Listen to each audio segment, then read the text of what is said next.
येशू ख्रिस्टको नाममा सबैलाई न्यानो अभिवादन साथै जय मसीह।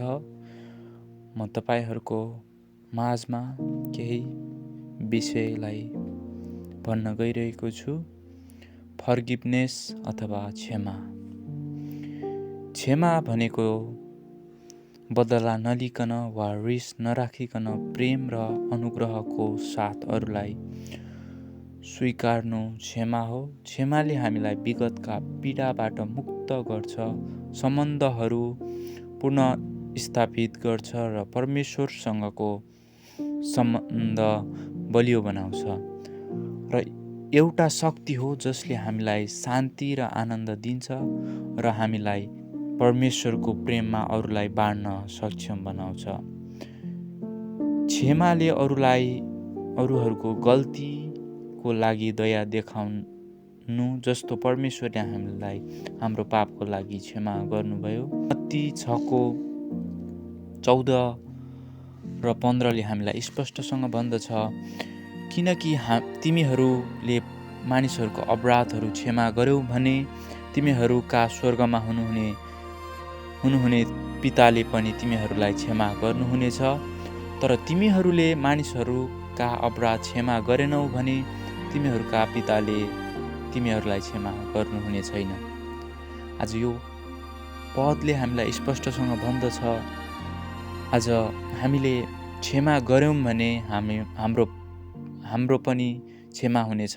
आज हामीले क्षमा गरेनौँ भने हाम्रो पनि क्षमा हुँदैन भनेर आज स्पष्टसँग हामीले पाउँदछौँ। अनि हामीले हाम्रा वरिपरिका मानिसहरू, साथीभाइ, छर छिमेकीलाई हामीले क्षमा गर्यौँ भने, उनीहरूलाई प्रेम गर्यौँ भने चाहिँ हाम्रो परमेश्वरले हामीलाई क्षमा गर्नुहुनेछ। अनि हामीले घमण्ड गर्यौँ भने, अरूलाई मात्र दोष लगायौँ भने हाम्रा पिताले पनि हामीलाई क्षमा कहिले गर्नुहुन्न भनेर आज यो पदले हामीलाई भन्दछ। अनि हामीले किन अरूलाई क्षमा गर्नुपर्छ भन्ने कुराहरू छ। अनि किनभने हाम्रो अपराधहरूको क्षमा पाउनको लागि हामीले अरूलाई क्षमा गर्नुपर्छ। स्वर्गका लागि बाटो बनाउनको निम्ति हामीले अरूलाई क्षमा गर्नुपर्छ। पापबाट मुक्त हुनको लागि हामीले अरूलाई क्षमा गर्नुपर्छ। हामीले यो स्पष्टसँग पाउँदछौँ। मर्कुस 11:25 र 26ले पनि हामीलाई स्पष्टसँग भन्दछ, जब तिमीहरू प्रार्थना गर्न खडा हुन्छौ तब कसैको विरुद्धमा तिमीहरूको केही छ भने क्षमा गर, ताकि स्वर्गमा हुनुहुने तिमीहरूका पिताले पनि तिमीहरूका अपराधहरू क्षमा गरिदेऊन्। तर क्षमा गरेनौ भने स्वर्गमा हुनुहुने तिमीहरूका पिताले पनि तिमीहरूका अपराध क्षमा गर्नुहुने छैन। आज यो पदले पनि हामीलाई स्पष्टसँग भन्दछ, आज हामीले प्रार्थना गर्नु अघि नै हामीले मानिसहरूलाई क्षमा गर्न एकदमै आवश्यकता छ। हामीले क्षमा गर्यौँ भने मात्र हामीले क्षमा पाउँछौँ। हामीले एक अर्कालाई कोमल, नम्र मनका र दयालु हुन एकदमै आवश्यकता छ। एफिसी 4:32ले पनि हामीलाई भन्दछ कि एकले अर्कामा कोमल हृदय भएर उनीहरूलाई क्षमा गर भनेर हामीले स्पष्टसँग पाउँदछौँ। हामीलाई लुका 6:37ले पनि स्पष्टसँग भन्दछ, अरूलाई न्याय नगर र तिमीहरूको पनि न्याय गरिने छैन। अरूलाई दोष नउठाओ र तिमीहरू दोषी ठहरिने छैनौ। क्षमा गर र तिमीहरूलाई पनि क्षमा गरिनेछ। आज यो पदले हामीलाई स्पष्टसँग भन्दछ, हामीले अरूलाई न्याय गर्नु हुँदैन, अरूलाई दोष ठहर्याउनु हुँदैन, अनि अरूलाई क्षमा गर्न चाहिँ एकदमै आवश्यकता छ भनेर लुका 6:37ले भन्दछ। अनि यो लुका 6:37देखि 42सम्म हामीले पाउन सक्छौँ किन क्षमा गर्ने, किन अरूलाई दोष नठहराउने भन्ने कुरा हामीले स्पष्टसँग त्यहाँ पाउन सक्छौँ। अनि हामीले अरूको न्याय गर्नु अगाडि आफू कस्तो छौँ थाहा गर्नुपर्छ।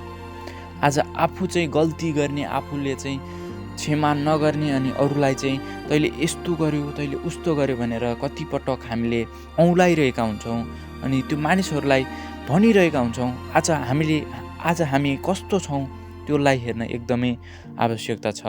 अनि लुका 23:34ले पनि हामीलाई स्पष्टसँग भन्दछ, अनि येशूले भन्नुभयो, हे पिता, यिनीहरूलाई क्षमा गर्नुहोस्, किनकि यिनीहरूले के गर्दैछन् सो जान्दैनन्। आज येशू ख्रीष्टले प्राण त्याग्नुभन्दा अगाडि क्रुसमा टाँगेको बेला भन्दै हुनुहुन्छ, यिनीहरूलाई क्षमा गर्नुहोस्, किनकि यिनीहरूले के गर्दैछन् सो जान्दैन। आज येशू ख्रीष्टले हामीले के गर्दैछौँ त्यो हामीलाई थाहा नभएको कारणले गर्दा उहाँले क्षमा गर्नुहोस् भनिकन उहाँको पितालाई भन्दै हुनुहुन्छ। आज येशू ख्रीष्टको जस्तो हृदय बोकेर हिँड्न हामी एकदमै आवश्यकता छ।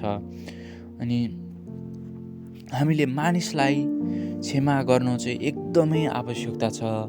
अनि क्षमाले चाहिँ हाम्रो विगतका पीडाहरूलाई चाहिँ मुक्त गर्छ, सम्बन्धहरूलाई चाहिँ बलियो बनाउँछ, अनि सम्बन्धहरू टुटेका सम्बन्धहरूलाई चाहिँ पुनर्निर्माण गर्छ। आज एउटा त्यो क्षमाको हृदय बोकिकन हिँड्नु चाहिँ एकदमै आवश्यकता छ। आज हामी विश्वासी भएको कारणले आज हामीले अरूलाई क्षमा गर्नु चाहिँ एकदमै आवश्यकता छ। क्षमा गऱ्यौँ भने हामीले स्वर्गको बाटो चाहिँ बनाउनेलाई हामीले बनाउँछौँ, अनि पापबाट चाहिँ मुक्त हुन्छौँ, हाम्रो अपराधहरू चाहिँ क्षमा हुन्छ भनेर चाहिँ आज मैले तपाईँहरूको माझमा भने। हुन्छ, धन्यवाद। जय मसीह। सबैजनालाई परमेश्वरले आशिष दिनुभएको होस्।